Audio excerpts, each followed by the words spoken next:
papa place on nazo solana yo telanga ngona attaque ce qui yo osali eloko na yo abongo oza besoin odiembela na sima ya mama Belle-Vie pour que peut-être ngaina ya nazwa même de parler ya makambu na yo amène-moi deux œuvres oyo ekoki koleka ba œuvre ya mama Belle-Vie et si longtemps oza na œuvre te oza kaka na idée idée wana il fallait na sala ngo mais au sala ki yango te c'est-à-dire ozali plus que le babouche oyo tokena nango toilette touta mabele tokozonga ka mabele liwa ezanzela na biso nyonso oyo ekweleli papa Delta Forte et sa famille aujourd'hui lobi pe ekoko ya na famille ya X ou bien ya Y oyo non senga eza to respecter kaka ba mort lorsqu'on respecte le mort en tout cas ça fait quelque chose de bien donc un artiste ne meurt jamais parce que ba œuvre na éthique alaka total abango à travers ses œuvres Davina aujourd'hui et d'Acosta. Voyez, Sotali Davina est une femme mariée, une mère de famille, une femme de foyer, une femme forte.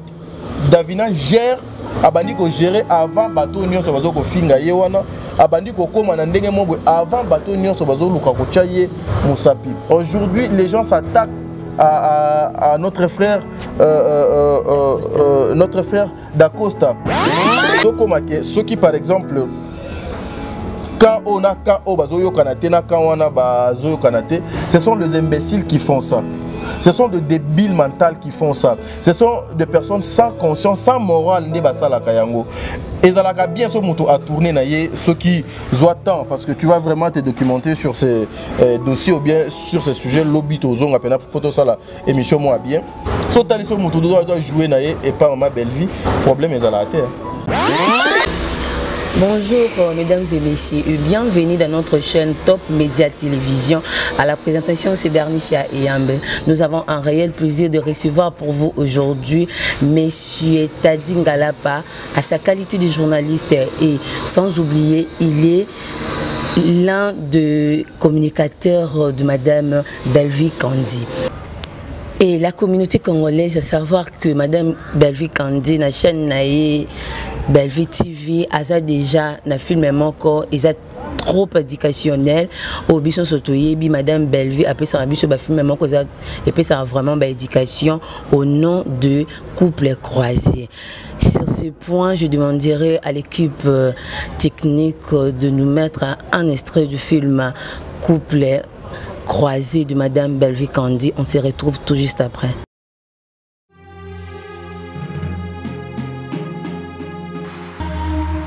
Je veux m'engager dans ça la mariage. Attends. Sylvie m'a convaincu.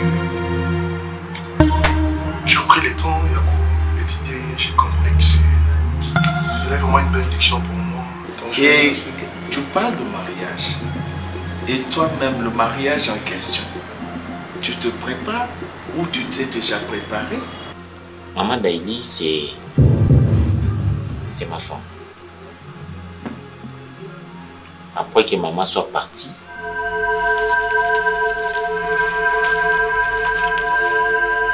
mais pourquoi il n'a pas pensé à moi?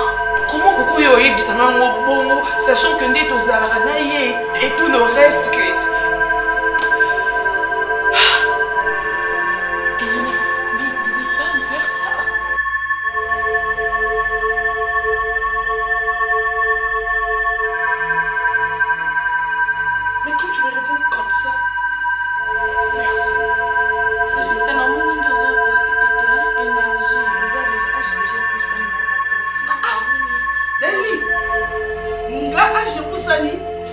Parce que tu veux que je crie pour que je te montre que j'ai encore de l'âge. Nga à mon âge, j'ai poussé.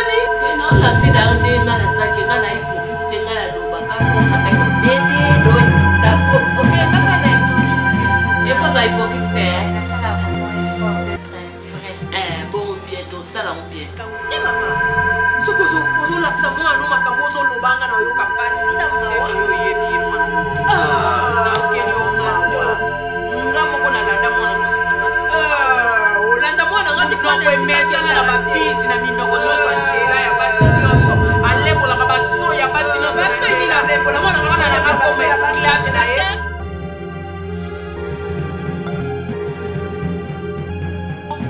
Je suis ta maman.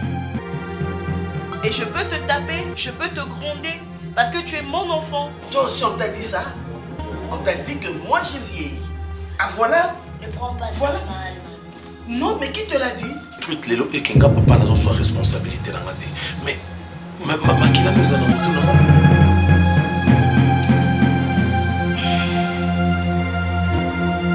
Adozongila na barita na ndako. Suka ye na ndako omonake suka ki musala bayamba ki ye.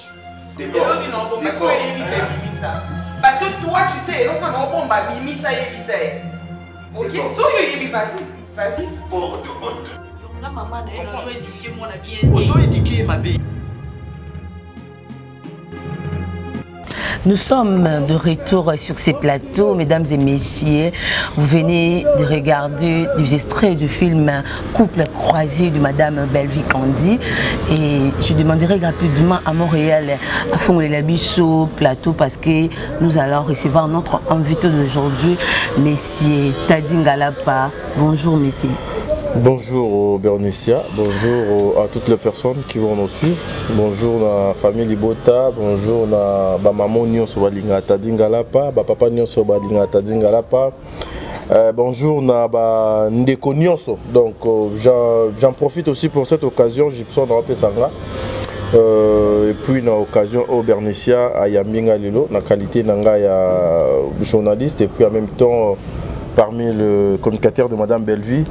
De signifier à toute la famille Libota, à toute la communauté Top Media Télévision, Nabayenion Sobolinga Tadi Ngalapa qui est désormais cette femme, la présentatrice que vous voyez, bon mais ça n'en a Yebongo, bon supporter Yebongo parce que son début, c'est un enfant maison. Enfant maison, maintenant Top Media va s'engager avec cette femme à présenter l'émission au Lelo. Ba maman, botale na lis lokola ba mwana na bino, ba papa lokola mwana na bino, ba noko botale pe lokola leki na bino moi si. Donc c'est-à-dire avoir quoi manga na plateau non. Donc mitune zali yo, ba question zali yanga. Oh, mitune yo, ba réponse yanga et donc je suis disponible. Merci beaucoup. Monsieur Tadi Ngalapa, ça m'a été une joie de savoir que je suis aussi parmi vous avec le message qui est passé. Papa Tadia Lobby, je suis votre sœur, votre concert, moi Anabino et puis en même temps vos nièces surtout. Donc, et aujourd'hui, j'avais dit qu'on va parler de l'actualité. Donc, de toutes choses qui passent sur les réseaux sociaux. Donc, Maramio sur les réseaux sociaux, on va parler ça aujourd'hui avec M. Tadi Ngalapa qui est là avec nous. Notre premier point, on devait d'avoir commencé na sa moment, ça son amawa. Oui, oui. Ça son amawa, ça son apasi. Mais donc le bilan parce que ils ont l'actualité pour le moment, c'est ça que fait vraiment l'actualité dans la communauté congolaise. Ils ont sur base à Liwa. Il y a moi si il y a De La Star que vous connaissez bien, je sais bien que tu connais De La Star, artiste et comédien, humoriste si je pourrais dire. Donc Aouti Oku fait la moi si naïe récemment. Moi si Azan on a morgue. Donc j'allais demander une question. Na basan autres zoyoka sur le ouais moi si naïe n'engizolo ba marqué ba beta qui est ba boma qui est ou soit abela qui ba puta qui est je ne sais pas moi. Quelle est peut-être l'explicitation que vous pouvez donner en étant une personne de médias que vous connaissez trop peut-être l'histoire sur makambo ezobima na ba réseaux sociaux. Voilà, Bernicia, c'est une belle question. Déjà, je dirais dans les connaissances, on peut représenter la condolence dans la famille où va perdre des connaissances moi aussi ou accueilli automatique le monde est sous-sauté. Et aussi à notre frère De La Star. Déjà, c'est un garçon à l'année problématique. Mais il n'y a pas ce cas qu'ils allaient. C'est que les confrères na ba concert rebelle bazoko sala la façon donc bazoko véhiculer message la façon donc bandeko rebelle bazoko tambusa basango oyo ezoko sala malamu te Vous savez, la famille Bazali na douleur, il y a qu'à perdre Ndeko na bango, do la star, à Outi Kobala. Il y a donc 5 jours seulement après, Abungisa Mwasi, Boyebite na Etanini, Oyo do la star Azali, moi qui vous parle, ma sœur, ma kamo comme do la star, Ngapé Ndeko na Mwasi de Komelae, na États-Unis, ma sœur Patience. Akenda afanda kana ndaku mobile yake mosala azonga boye ayo kuta Mwasi bien. Mwasi déjà c'est accueilli.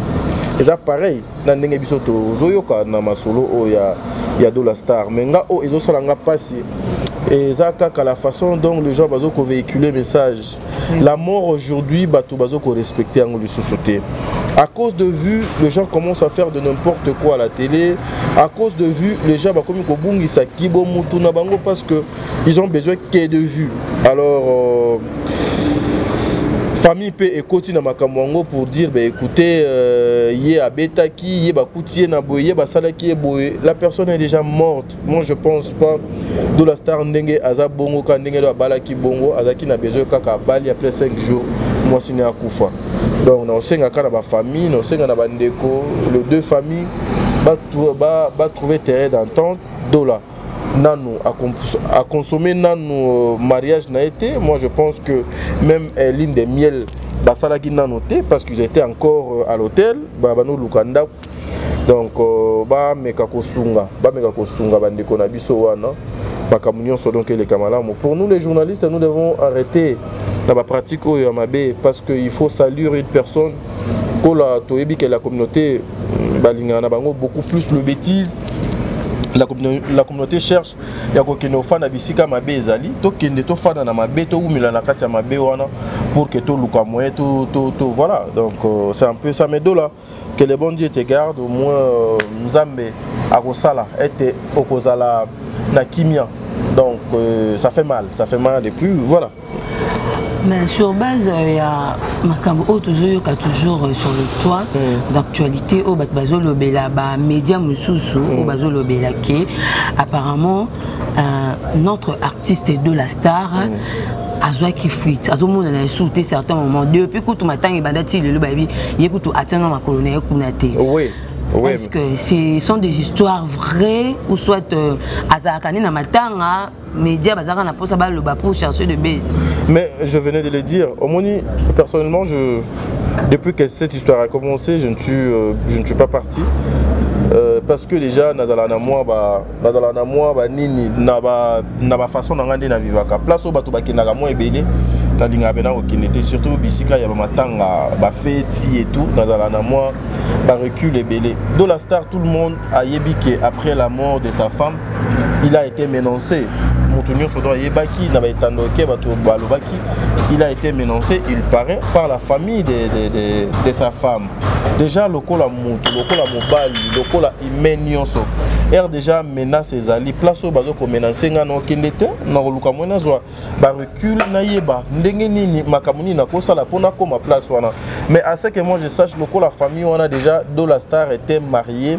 Moi na bango a comment déjà moi si il y a Do la Star azalaki na l'égalité, légitimité, le la femme légitime. Je sais que il y a l'État congolais qui est là au akoki soit que départager bango, soit il y a kotia tout un chacun na ba droit na Do la Star na mona qui est dernièrement na ba etando eke to mona qui est que il paraît dans qui na ba pota et tout. Donc bato ba buzz maman ba sa ka ba buzz na bango o comment ça nga passi bato bazata na mawa ya muto do atiki bisoté. Donc même lors ya matanga il faut créer ka ba buzz. Do la Star est là. Ce qui a était peut-être ça pour la menace ou à subir de la part de sa famille. Voilà. Vraiment, vraiment. Donc, si on arrive bien à comprendre, Do la Star a été déjà menacé par la famille de cette femme. C'est ça qui fait en sorte que Atia colonel a matanga kuna esika azate. Mais je viens d'écouter, vous venez de dire qu'elle était déjà devenue sa femme légitime. Est-ce que ça n'est pas être possible qu'à la place matanga et à la famille moi si Frida n'est pas ce matin ezali il fallait matin ezala et pas ya yemoko de la star ou soit parce que de la star azana ndakoute c'est ça qui pose problème. C'est une bonne question en tout cas Bernicia depuis que j'ai commencé cette émission question de Yamala Moyango. Tu sais quoi? Être une femme légitime Yamoto et longolio na famille au tikalika moi na biso mais il faut y que oyo et sali babiloko nyonso parce que la famille pona bango bazo loba ete mwana na bango muto abomisi eza de la star déjà bazo tambola nzela mon côté j'en suis sûr aussi so que na famille ya bado la star basali pe matanga basali pe matanga na bango na marque na bango po azaki mwasi na bango mais la famille baza na plein droit parce que mwana aza ya bango mwana aza ya bango la famille bakoki ko décider ndenge bakoki ko décider et surtout lorsque bazo koyokana te et déjà bakomi ko welela ebembe de part et d'autre mutu do ya kana katikati po kata ezaka l'état donc place eza personnellement moi ça me dérange pas. Parce que vous savez, avant le mariage, pendant le mariage aussi, Bissonio Soto, Dola était à la recherche d'une maison et en attendant, ils étaient na flat moko avec sa femme. Ça arrive à tout le monde. Ba millionnaire, ba tobambong ebele pe bazala na bango a Bali nanu. Azalaki na palais mo boué à Bali. Donc on a demandé que palais et aussi batté par rapport peut-être na ndenge ba sola kina mwasi na ye, ils peuvent se retirer ba ju hôtel en attendant bazo organiser les choses. Mais le pire est comme les bango air ba se retira qui. Donc beaucoup plus cette question batopé bazo lo bakenda kunde zo sala que de la star azala lokola irresponsable azala nelo côté et tout et tout. C'est ça en fait. Mais ce n'est pas seulement ça de définir. Moi je vais te dire un truc. Moi ça fait 5 mois depuis na lukanda qu'on a limité parce que na exige qui je dois voir la maison na limité 10e rue ou bien 7e rue résidentielle. Na pesi banda ko onga na zana ngo besoin. Ça fait 5 mois aujourd'hui. Onga na lukanda ko na zoka ndakoute ça arrive. Ça arrive donc Azaki na hôtel, moi si na koufi, sauf famille est estimé qu'il faut ça matanga dépend na bango. Et ça problème tozo discuter facture ya libalate, tozo discuter coltate, tozo discuter diamate. Ici il est question il y a perte de vie d'une personne qui était aussi trop chère pour sa famille. Donc même la famille faut avoir la modération, moi respect, moi considération. Notre sœur est partie après le wana yebiso to salanine ou photo luka ko salanine pour na ko honorer mémoire ya ndeko na biso voilà. C'est ce que c'est. Vraiment. Si vous comprenez bien que ce n'est pas dit quand tu n'as pas une maison, ça fait en sorte que vous êtes irresponsable. Non, pas parce qu'il y a des gens qui cherchent aussi des maisons, comme notre invité d'aujourd'hui. Il a dit, lui aussi, il cherche une maison, ça fait déjà 5 mois, à Junanda Kouté, mais cela ne veut pas dire qu'il est irresponsable. Donc, mesdames et messieurs, dès ma maison, les rares en actualité en Boka, donc, ma vraiment l'actualité est à moi et belé, parce que nous sommes dans les réseaux sociaux, vous voyez des commentaires, les gens qui commentent, Bazo Finga, il y a même des gens qui insultent la famille de la défaite. Femme de la star ou même baboiti batu ya média ba comment sous kunate donc ils ont aussi moi analyse aussi mke auto sali pour na batu ya réseaux sociaux les gens qui partent là-bas chez la maman de Frida auto tikabiso pour inciter de prendre de vidéos. Beaucoup de gens viral sur les réseaux sociaux, inciter la dame. Ce n'est pas une très bonne chose parce que maman a vraiment la minute a vraiment la passe dans mon thème. Elle a perdu sa fille au Asali 5 jours de mariage. Donc évitons ça. Ce n'est pas une très bonne chose. Ils ont vraiment mal à monter. Ils ont quoi analyse mon cœur. Donc bateau média, babi bien bateau média. Vous partez là-bas et il arrive à un stade que bon comme qu'on fait en abino maman et moi. Donc jusqu'à aller au bout de prendre des faux docteurs pour témoigner mal sur Moutakoufi. Moi personnellement il ne faut pas me mélanger avec ces gens-là. Peut-être que Bolandeline de Kouana, Azali na numéro d'ordre T, Azana matricule T, UNPC et Yebiete. Même dans la commission, il y a carte, il y a UNPC, peut-être cette personne est même pas inclus. Donc enregistré Kunate, peut-être dans la fiche T. Mais le cas là-bas, comment on a besoin de journaliste, yango mutu ezo causer babilo kwana ba abio et ezo salema trop. Au monde YouTube maman, YouTube c'est un monde où tout le monde cherche son argent.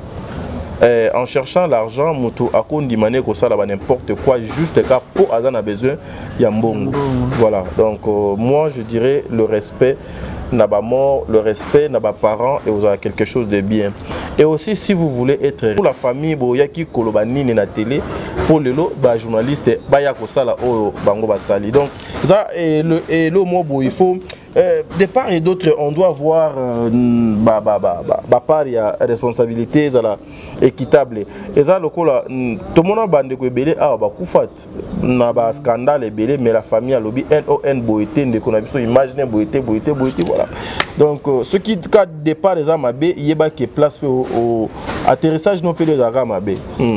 Donc c'est pour vous informer que les journalistes n'y sont pas de mon côté. Voilà. Donc les gens pour relater des histoires ils ont un sens peut-être reconnaître étant de journalistes et je sais pas moi des chroniqueurs ou soit des chroniqueurs. Le YouTube ils ont la facilité aux téléphones, aux caméras, au bengi comme tout le monde bien puis ça passe voilà donc il suffit seulement de passer un message que ça soit vrai ou pas et tout le monde s'adapte à vous et commente.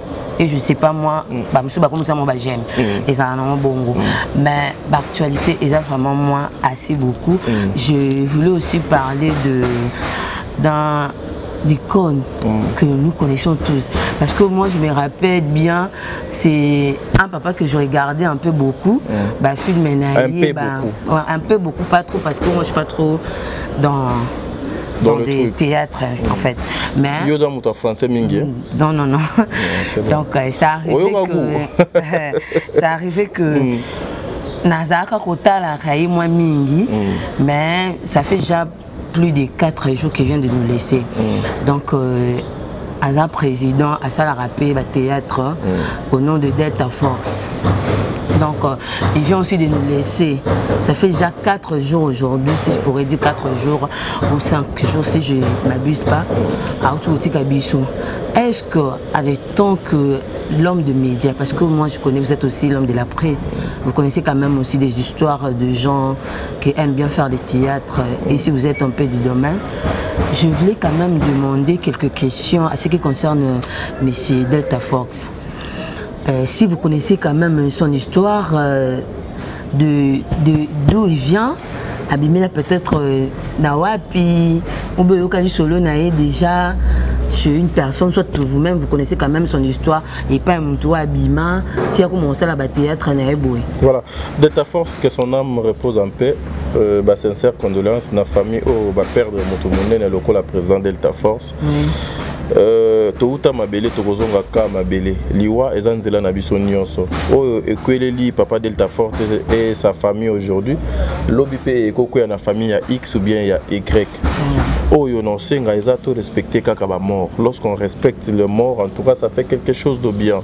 Donc un artiste ne meurt jamais parce que œuvre nae etikalaka total abango à travers ses œuvres. Il est parti mais atikali na ba œuvre nae tolelaye na kimia. Nous attendons le programme Lobi na mona ebino bokina ki na cinquantenaire pour naba ambomeye. Donc voilà, l'essentiel c'est ça. Son histoire en tout cas, son parcours est tellement moulaï. Si on commençait maintenant, tokota na tongwa. Mais respect n'a pas mort et vous avez quelque chose de bien. Tout ce que les gens racontent, tout ce que les gens font, même banamisus o bauta de panaye, bango na bango, même ba o babaleka na nzela naye, bango na bango, ce que les gens cherchent à créer. Parce que tu sais, il y a un système na YouTube, toi, Ozoya. Mais je pense que au coma surtout sur la discipline est belle, au coma place aux en a besoin, au coma il faut la discipline est belle, il faut la conscience est belle, il faut le respect est belle. Voilà pourquoi émission comme on a les cours de bonne conduite. Le cours de bonne conduite ça va d'abord commencer par yo présentatrice et ensuite bandekwana bakozwa à lire. Aujourd'hui beaucoup de personnes cherchent à créer le matière partout. Ils appellent ça le matière moto. Ayan a terme matière et d'accord. Madame Sarah Tola. Sarah faisait de matière dans le sens que Azalina Likamou. azana ba preuve na maboko abenga ngo matière neza ba preuve oye azoko sima na maboko na ye pona makambo azoko loba mais lelo batu misusu bakoma na matanga boy faut na créer matière faut na sala boy faut moi na X abimi faut moi na ya Y abimi depuis que monsieur Delta Force était en vie na mona pe moto yo abano que notala ye chaque jour kuna do nanda kuna été moto do abano zalana ye chaque jour kuna nanda kuna ye do azate. Alors il est parti, respectons le mort. Tobo mbaba, je m'excuse, Tobo mbaba éducation na biso ma bewa na même matana ba poche même na matanga. Donc je vois ba spectacle et zo salema kuna yango pe ozomona, je pas le temps d'aller là-bas. Je pas le temps d'aller mettre ma caméra là-bas pour un respect ya muto atiki biso et puis pour un respect ya ba comédien nyonso. Ok, maintenant sur makambo toujours parce que les autres réseaux sociaux je vous avais vu, vous étiez l'autre fois, la cinquantenaire. On a eu des informations, mais on nous avait parlé qu'il était malade, il souffrait déjà avant, et puis ça arrivait à un stade que Abeli, non, à Kindaki tournage, et puis de son retour, à Sali crise directement, hôpital, bah comme il y a 51 non, vous voyez, des types de communes, lobby bamboumaki. Mais d'autre part, toujours quand Bazolo Basso qui peut bananaï, ba négligent kaé, bananaï, qui peut qui était, bam sous surtout bamanga na kaé.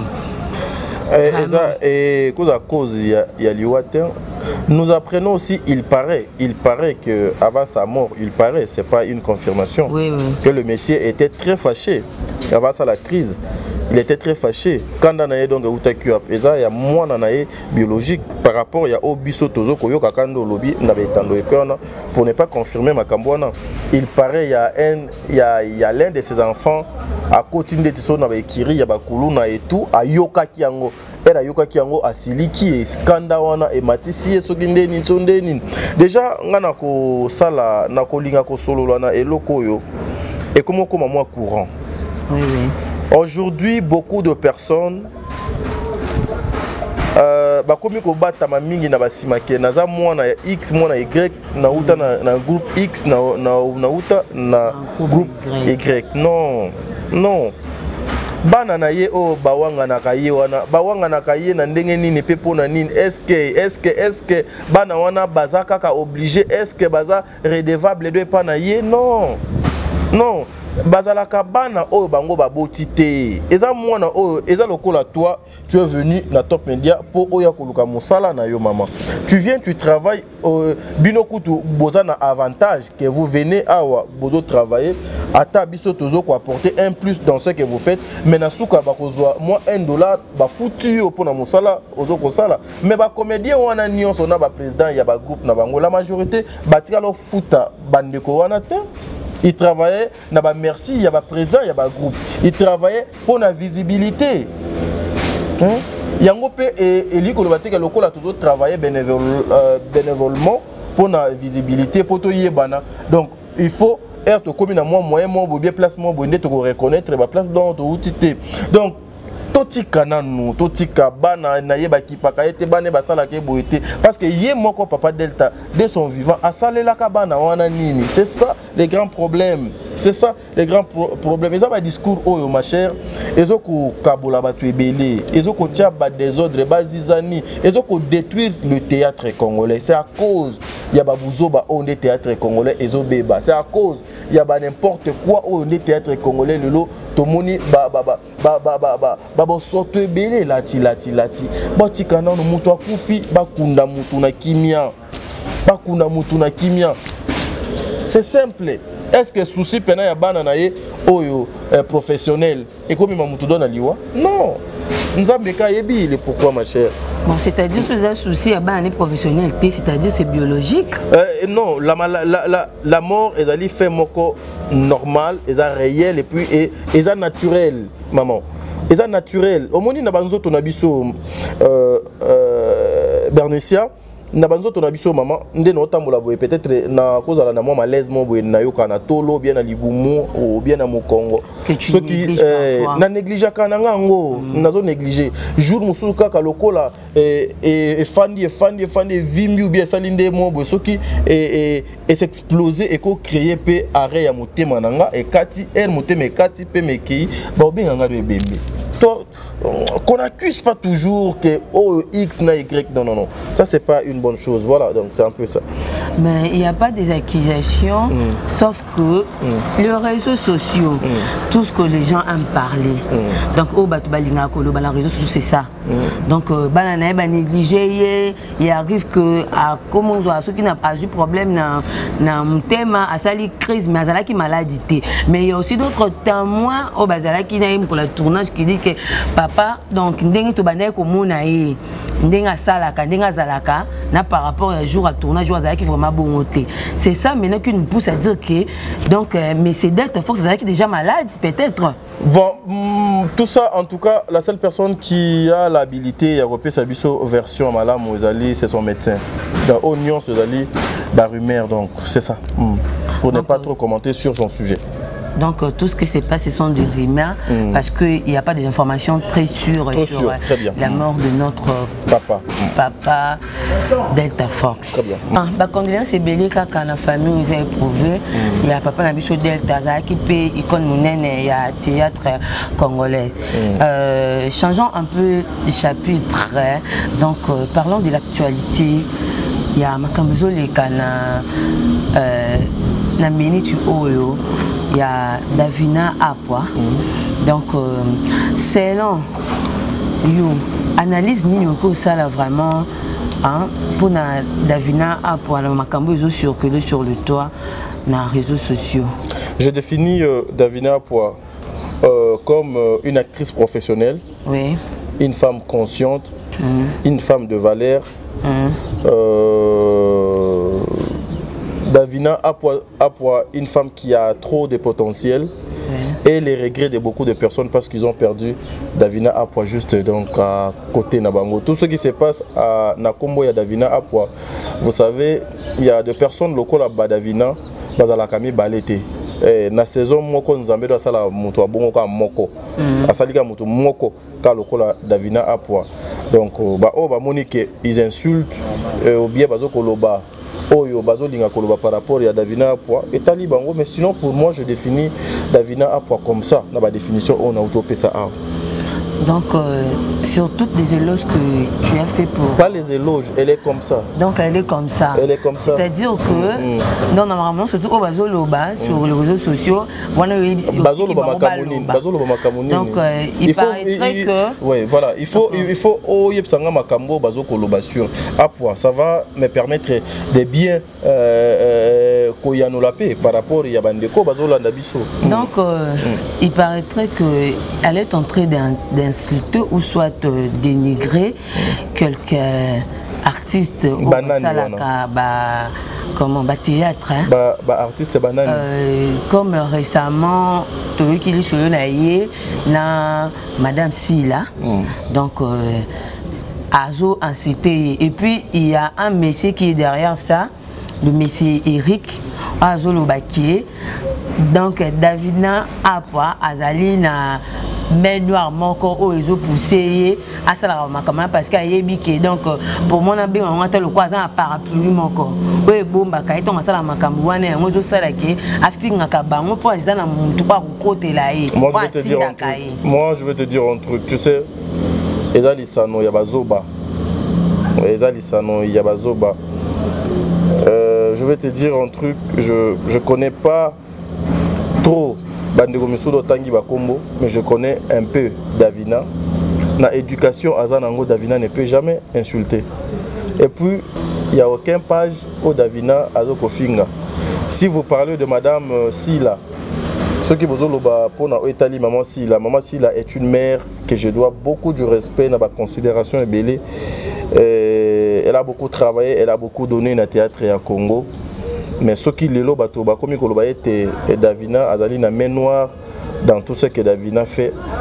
Na kolba ete batwana bazali mité mamabe parce que makambo Davina azoko sala asaleli yango nani parce que moi je suis libre ndegenga na zaboui na ki na sali vidéo nanga nga nasali vidéo na nga nalobi makamu na nga bino boye na kati boye ko tia ba nœud na bino na kati bo monique vidéo o wana tadi asali seke do asali yango biso ça veut dire quoi bozo ko se retrouver na kati makambu o tadi alobi na kati ya vidéo ozo ça na vidéo etali nani ma chère, celui qui se sent piqué connaît l'affaire. Tu vois, celui qui se sent piqué connaît l'affaire. Parce que aujourd'hui, Rio Ozoloba, par rapport à la question Touni, que Batou, il y a Madame Silla, Maman Silla, Bazo, Kolobaete, Davina, Zoboa, Kelaye. Et ça, la Batou Missou sur les réseaux sociaux, Bazan a trois, il y a qu'on réclame. Parce que Bango Moko Komo na Bango des Amabé. Bango Moko Komo na Bango des Amabé. Bango Moko Batou, Messan ici, Maman Silla, Kopotan Sayena Banamikie, Bango Moko Batou, Bakomi Kolongola, Maman Silla, na génération naye, Bazo Tchaye, na ba génération Mobou, Talakaka, Basala face, Maman Silla face à Dada, moi na Maman Top, Maman Silla face, il y a Luna Miezi, Maman Silla face, il y a Bano Nyonso, il y a Mikie, excusez-moi, il y a Kobenga Bango, Banamikie, parce que en termes, il y a âge, Maman Silla, c'est leur maman, c'est leur sœur, Azali, Yaya na bango et la génération na bango. Donc Aza il y a la génération na bango mais à cause il y a kaka les anti-valeurs oyo et là ta maman Silla banana ye bandeko na ye bato batambola bazala kanaye bazo ko réduire plus qu'en aiguille. Donc c'est-à-dire aujourd'hui moi t'as dit je me permettrai jamais yo fanda na plateau na fandi kande to fandi boyina yo non ça la émission juste pour descendre comédien mon boy jamais moi je le ferai pas et je sais que na mayele ya Davina na conscience ya Davina à cause ça la émission te poya pour abano régler ba compte na maman si là pour que les gens disent que yé maman si yé c'est Davina à poilos azali na main noire mogo derrière main noire mogo ezana ngote ça ce sont des imaginations ce sont leur façon d'engue batambola kameso otali na ba onyo so koloba il y a aucune personne au à cause ça la poids sur tous les plans avec Davina à poids. Azan a été. Donc, Eza Bandeko bazo passé temps à Bango inutilement dans les réseaux sociaux dans Finga. Voilà. Davina à poids n'a jamais insulté et jusque-là, je n'ai vu aucune vidéo, aucune place où Davina à poids, Azoko Finga, Ndenge, Bano Nyonso Balandaka, Madame Silla na Simana, ba communicateur naye, ba Finga ka ba comédien. Jamais. Davina pour un finga comédien. Voilà. Donc, ce qui se dit et pas à Bako qui va finga maman na bango et ça n'a fausse information parce que il n'y a pas de vidéo et circulé que Madame Davina a finga. Eza ba fausse information te eza bango moko nde baza ba faux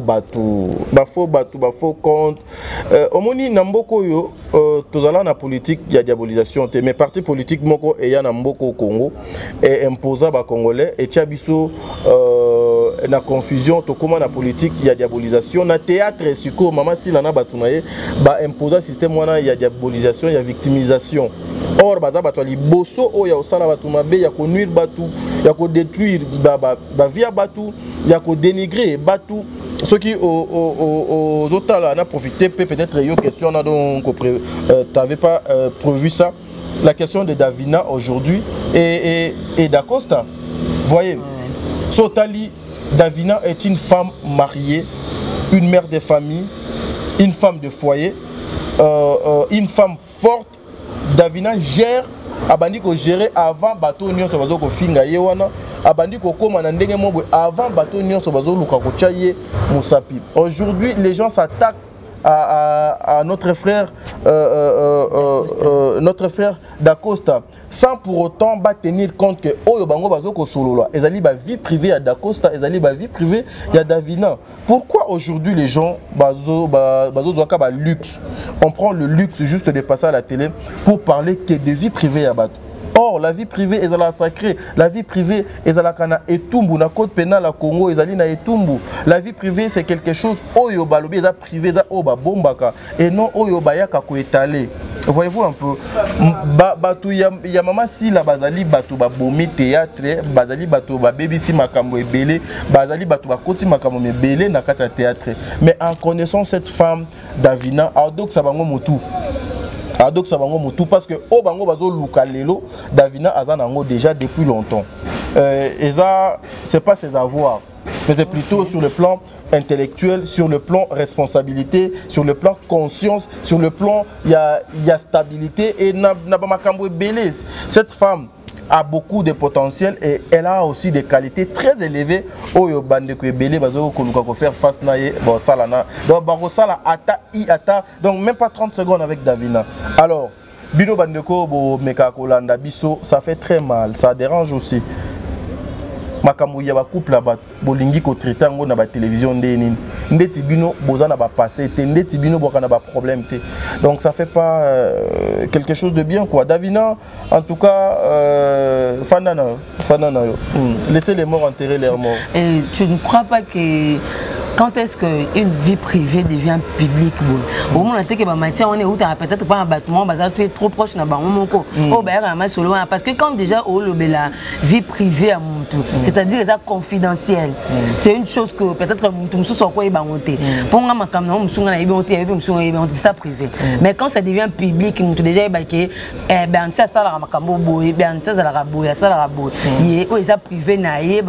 privé, je pourrais même dire que moi si mais il y a des gens peut-être qui pourraient penser je suis lesbien. Ndeni baby qui sont lesbiens sont la kisa monter que nazango. Ou soit tu me reproche na ngaité abimi si vie privée na ngana et commis vie moro public. C'est-à-dire matière et ala rabaya na ngo ba tu vas approche. Je vais te répondre. Omoni réseaux sociaux. Bako c'est la batu makambo. OK. Réseaux sociaux. C'est un monde où maman yo ozoya mais elle au fan dans la carte un monde où tu vas comprendre que les démons siègent dans les réseaux sociaux. Les réseaux sociaux, au kobo tana mobile no moboé, ba yepso pe ke yo botana tata na yo. Et puis ba chepe batunami tout ke yo botana tata na yo.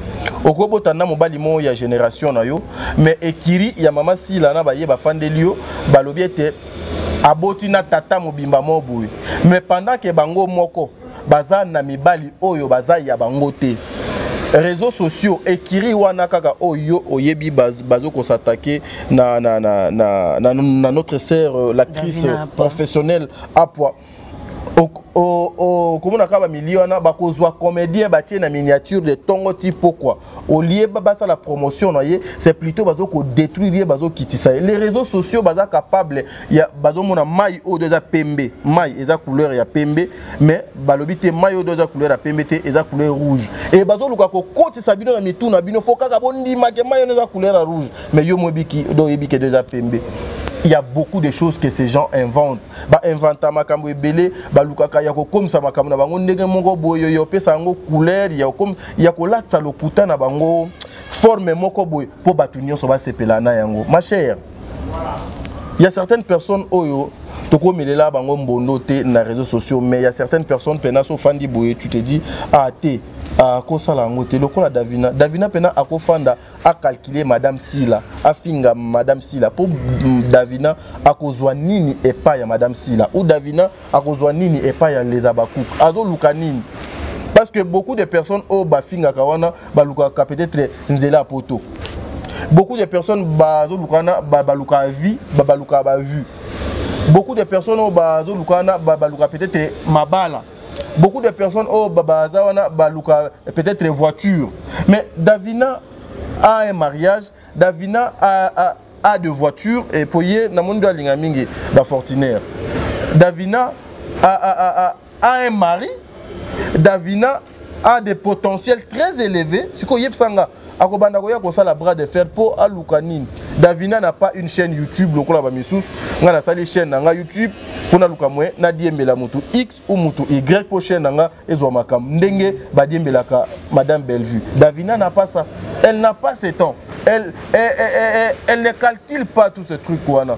Tout ça c'est parce que bandeko batambola kana masila ba luka mwe ba réduire plus qu'en aiguille ba commissaire à représenter et l'autre côté parce qu'aujourd'hui la honte ça s'appelle madame Sila. Donc c'est ce qui est connu. C'est ce qui est connu parce que Yemoko a entouré par les anti-valères. Voilà. Vraiment. Et alors, je voulais poser une question. Vas-y. est-ce que c'était juste censé ceux qui groupe Oyo, na groupe Intel, basali clique na bango que après si communique comme exemple, comme tu dis Abakou par exemple pandi na bango, batoupé ya peut-être madame Belvi pandi na bango, soit batoupé ya madame Devnom pandi na bango. Et c'est que censé ba comme peut-être ennemi, soit na ka babinemi ou soit donc fais-moi d'abord comprendre plus ça. Donc c'est ça donc groupe non il faut un ennemi à groupe Intel. Voilà au moni déjà bazala na ba groupe T. Non profiter pe na question na yo oyo na me capé au sala moi d'analyse mon boye. Madame Bellevue n'a pas un groupe qui s'appelle Famille Libota. OK. Famille Libota bazali ba fan ya maman Bellevue. Na Famille Libota ba comédien bazala gâté que non ngai naza comédien Famille Libota. Parce que tous les comédiens ils sont libres, les comédiens ils sont libres. Oko tourner et pas maman Bellevue, maman Dinana, maman Ursule Péchanga, maman Top, osa libre, maman si la même. OK au tourner na yo osa libre. Oyo et zokomake ceux qui par exemple quand on a quand o bazoyo kanate na quand on a bazoyo kanate, ce sont les imbéciles qui font ça. Ce sont des débiles mentaux qui font ça. Ce sont des personnes sans conscience, sans morale. Et ça a bien ce moto à tourner ceux qui ont temps parce que tu vas vraiment te documenter sur ces dossiers ou bien sur ces sujets. Lobby tozong appena photo ça la émission moi bien. So tali so moto doit jouer et pas maman Bellevue, problème est à la terre.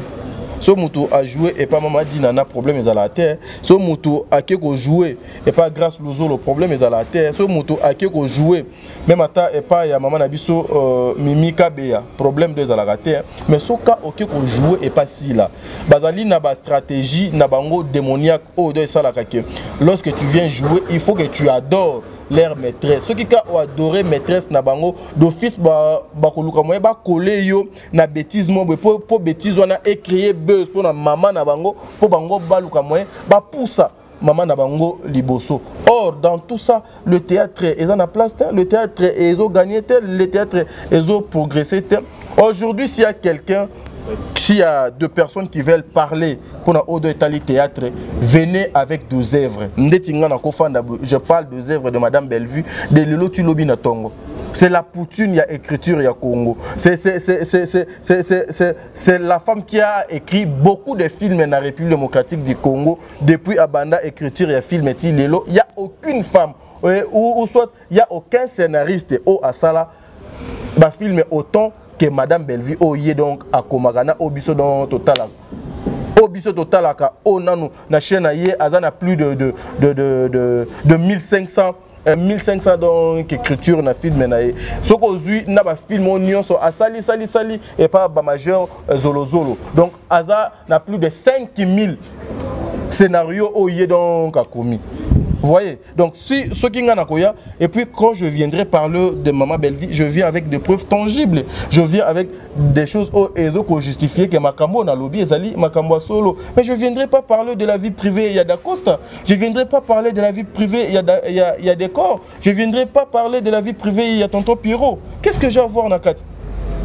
Ce qui est bunda, to bunda biso na biso, mais to bunda sikoyo na oetali musala. Le travail.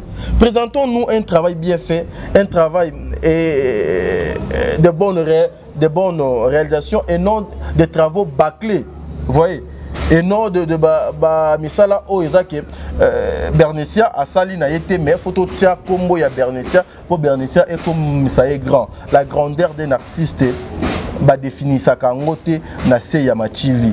Le preuve et les choses et des actes posés par l'artiste, c'est ce qui prouve que ndeko oyo azana grandeur, azana ba capacité, azana potentiel lokola Madame Bellevue. Voilà, donc c'est un peu ça.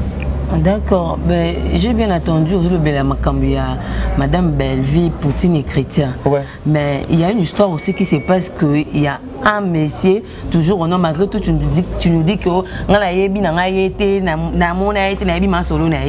le messier Rick en question qui est en train de dire que Madame Bellevue, que nous respectons tous, que Azali Naye, donc Poutine de l'écriture, et le connaît ça Poutine de l'écriture. Donc, Bouya n'a pas preuve, n'a pas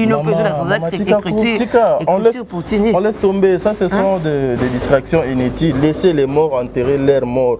laisser les morts enterrer leurs morts. C'est une association, il y a Batouamabé. Batouana Nyonso et Kiriwana, Baza, association, il y a Batouamabé. Moi, je ne peux jamais perdre mon temps. Nous allons discuter pour nous parvenus, les gens qui n'ont pas de niveau, Baza na éducation, Baza na base, les gens qui ont raté peut-être Moussala Nabango, Baraté, Bavi Nabango, Baraté, Makambo Belé, pour Nabango, Béchek Nabango, faut justifier à Kaka na place et Koluka Kokita. Madame Bellevue est Talibango. Je suis parmi. Pourquoi Madame Bellevue? Parce qu'ils sont normaux, parce qu'elle fait bien son travail et ça, les autres n'arrivent pas à le faire. Et moi, Madame Bellevue. Madame Bellevue, Azali, unité, il y a mesure, il y a Batoué Belé. Ok. Ce qui fait ça aussi, beaucoup de personnes ne pensaient pas qu'un jour le bon Dieu pouvait élever cette femme ainsi comme ça. Beaucoup de personnes ont supporté l'élévation de Madame Bellevue. Dans le théâtre, tout ça, mamé belé, oh yo basala musala na bango malamu, ndeti maman na biso Dinana la douce, maman Ursule, maman Top, maman Baza et belé. Mais aujourd'hui, ceux qui ont moko sali constant que les gens s'attaquent toujours à maman Bellevue parce que maman Bellevue aza lokola mungu na kati ya biloko. Ceux qui balongoli mungu na biloko donc et donc c'est que so liango c'est que yo continue na kati ya régime mais so za na bonne santé o lukabilo kono oyo ko lia fezala na mongwa maman Bellevue azali la personne oyo a pesa les sous valeur na sens na kati ya théâtre. Madame Bellevue ndenge ba finga kaye qu'elle est sortie du néant mais aujourd'hui yé mutaza na bâton ya théâtre ya Congo. Madame Bellevue c'est une femme oyo asangisa kabande konaye ebeli. Elle ne travaille pas pour elle-même, elle travaille pour tous ses collègues.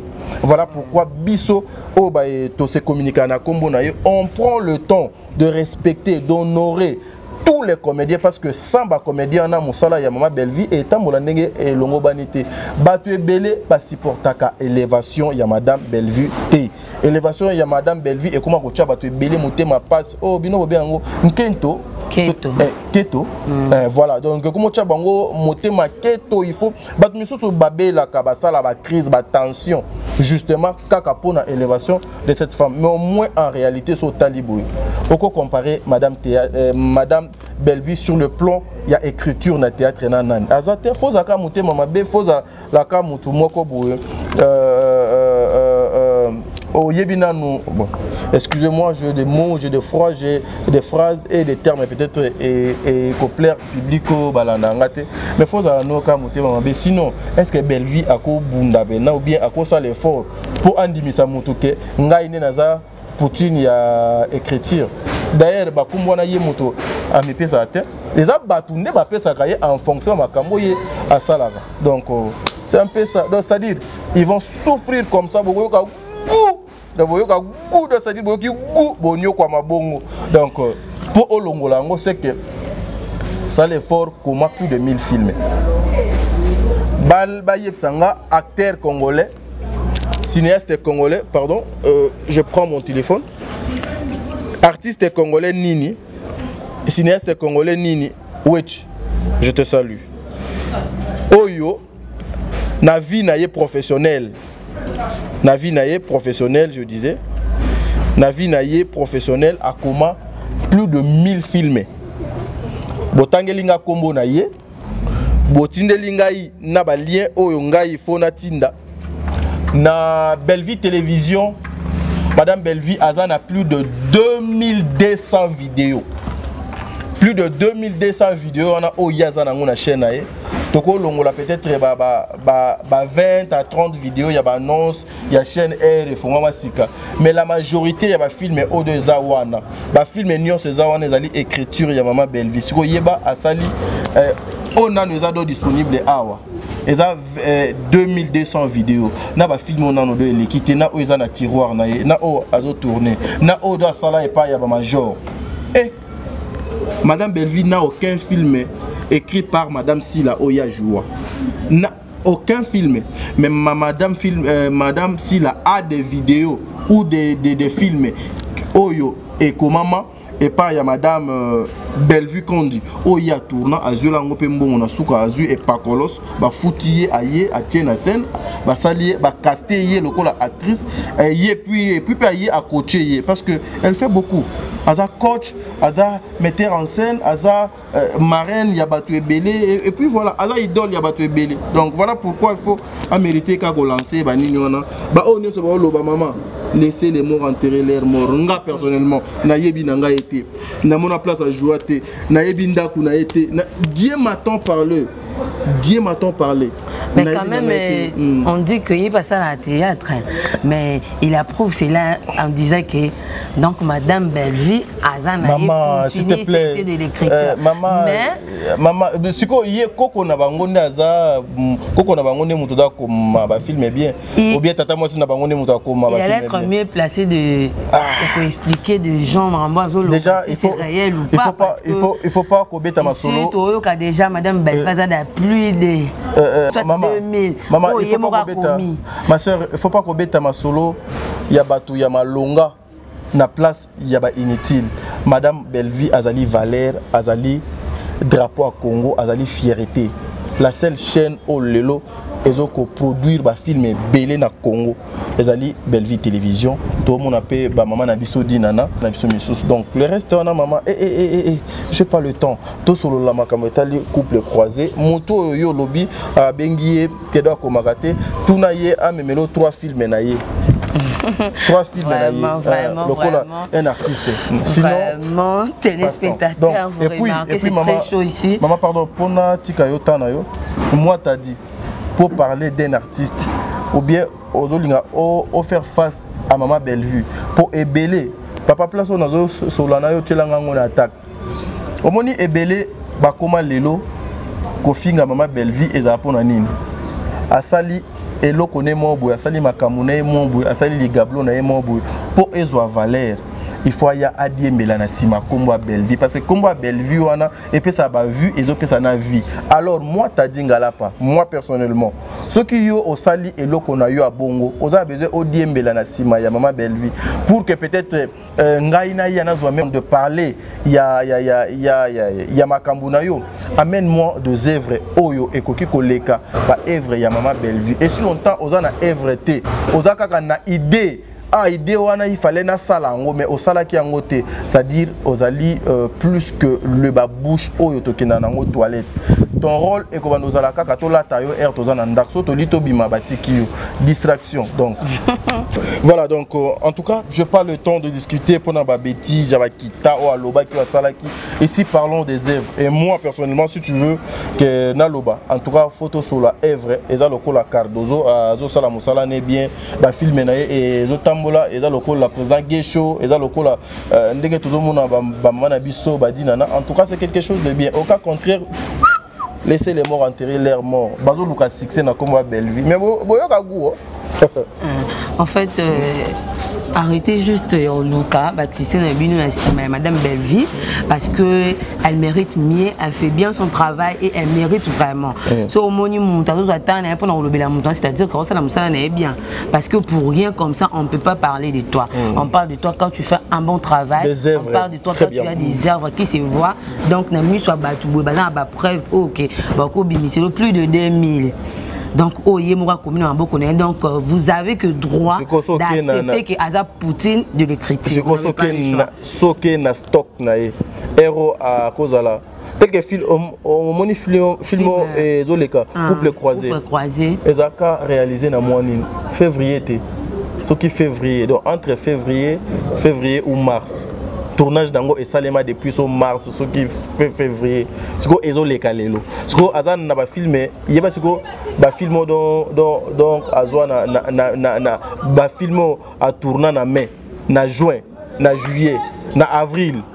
Et puis à tourner chaque semaine. Donc laissez les morts enterrer leurs morts, maman. On n'a pas le temps, ce sont des bêtises. On comprend et je crois bien que quand moi je comprends, les téléspectateurs aussi vont comprendre. Donc, tonton t'a dit le Mayabiso sur ce que je pourrais vous dire, aux a vraiment. Parmi aussi communicateur et Madame Bellevue Kandi, selon you, bah appréciation non ils n'est pas il y a madame wana na ndingi vraiment à ça parce que wana ils ont yo lobby au lobby mais au lobby on a na ndenge ya bateau bazo lobby là ndé tindo loba maintenant selon toi-même ndinga ça la musala nae j'espère bien que hein deux arabes moi proche nae et ça là bien donc la film nae puis éducation maman aza patron nanga.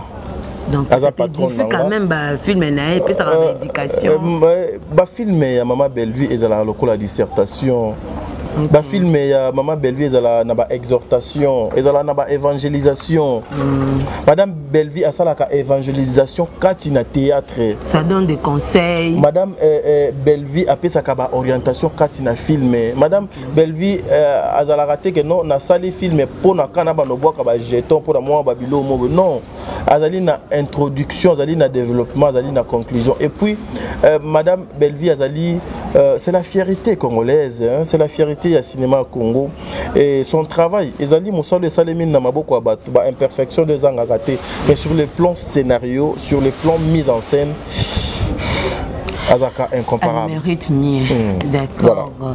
Et pour un film Oisa la minute bat balotala film biso couple croisé et comme déjà un épisode nini na minute voilà le 5e épisode est Zokota parce que le couple croisé zali moko ya ba film moi personnellement aussi j'ai assisté dans ma tournage nango que je n'aimerais pas vraiment commenter là-dessus. Laissons d'abord les gens suivre ce film et puis biso tokozwa temps tokoya semaine prochaine pour nous décortiquer.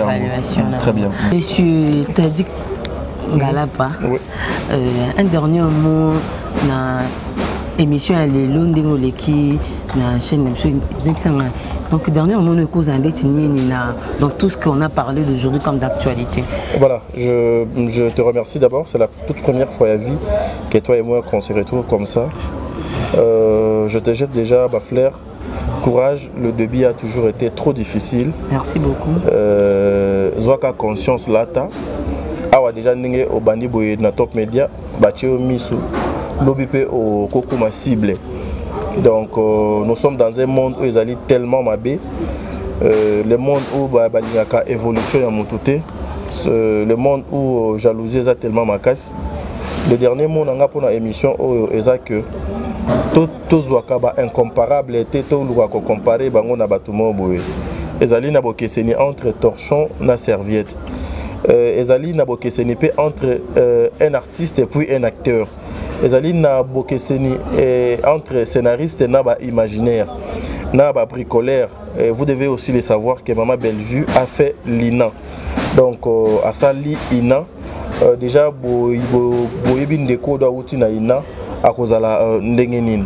Ba maman ba pesa biso confiance, ba papa ba continuer à pesa biso confiance, bo que ne ko s'abonner massivement à Bellevue Télévision et beaucoup à la dessus et aussi bo pesa Bernicia confiance. Je sais que c'est en tout cas c'est sa toute première émission na ko benga ngonde tournage 0 na et lelo. Donc na ebike ba remarque, ba reproche et ko ya tellement belé, ba tu me sous ba ko décourager yé, ba tu me sous ba ko encourager yé, mais ce que moi je te dirais en face, il faut affronter les réalités suite au botama autotose la casa gokufa.